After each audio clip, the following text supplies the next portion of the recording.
suppose have some games.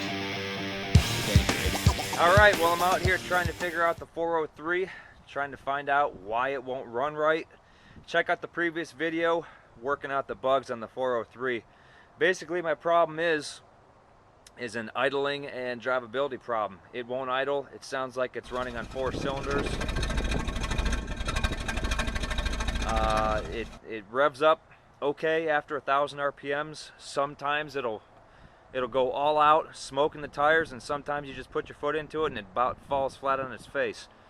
So I figured, okay, it's either the distributor pickup or it's a carburation issue. There really isn't a whole lot to go wrong in these old motors without the ones without the computer on them. So either ignition or carburation. So I went ahead and pulled the distributor cap off of it. The pickup wires looked okay. The actual pickup plug, the leads on it were a little rusty and corroded, so I cleaned that all up. Thought that might be the problem. Put it all back together. It still didn't solve the problem. It ran exactly the same way. So I went ahead and pulled the carburetor off of it. Put it on the bench, pulled the air horn off the top of the carburetor, and I'll show you exactly what I found. Got the carburetor sitting here on the bench. As soon as I pulled the air horn off of it, which is the top plate, I found this. Almost looks like mouse shit. However, looking a little closer, that's actually carbon sitting on top of the float. That's carbon from the charcoal canister. Once I pulled the air horn off of it, let me get my flashlight, you can see exactly what is inside the float bowl. It is about, the whole bottom of it is about completely filled with little pieces of charcoal from the carbon canister, and it completely filled the entire carburetor. And there's some right there, right in the main jets. So you think that would give me some trouble? I think so.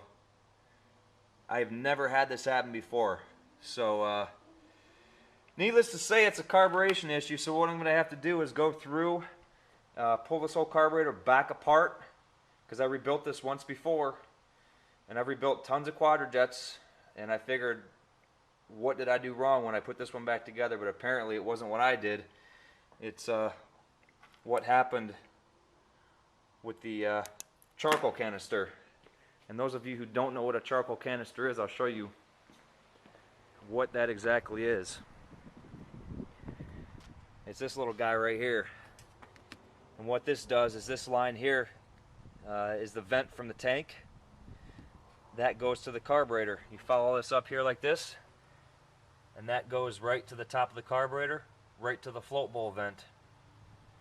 And for some reason it's pulling that charcoal right out of that canister and pulling it right into the carburetor, and it just filled the base of the float bowl of that carburetor with all the little charcoal pellets that are in there. So that is going away.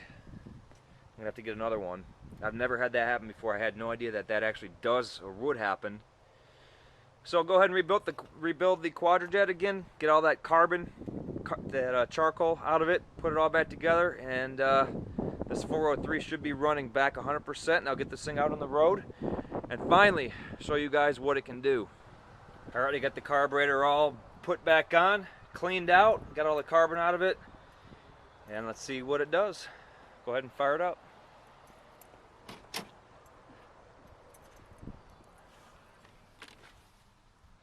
Let's hope it runs good.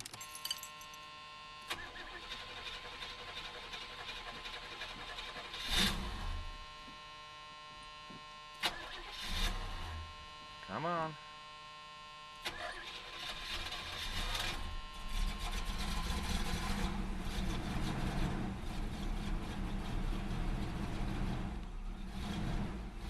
Come on.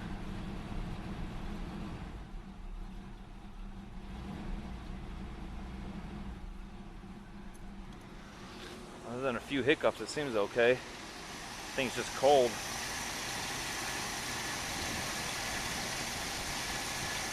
I did not reconnect. Right there is where the carbon canister, that's a float bowl vent right there.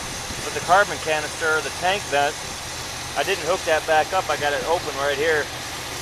It's not gonna hurt anything other than make your engine bay smell like gas fumes a little bit. So far it seems better.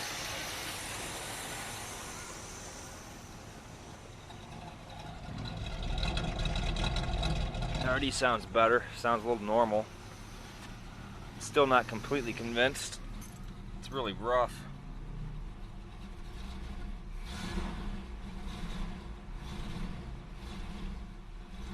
It is really rough.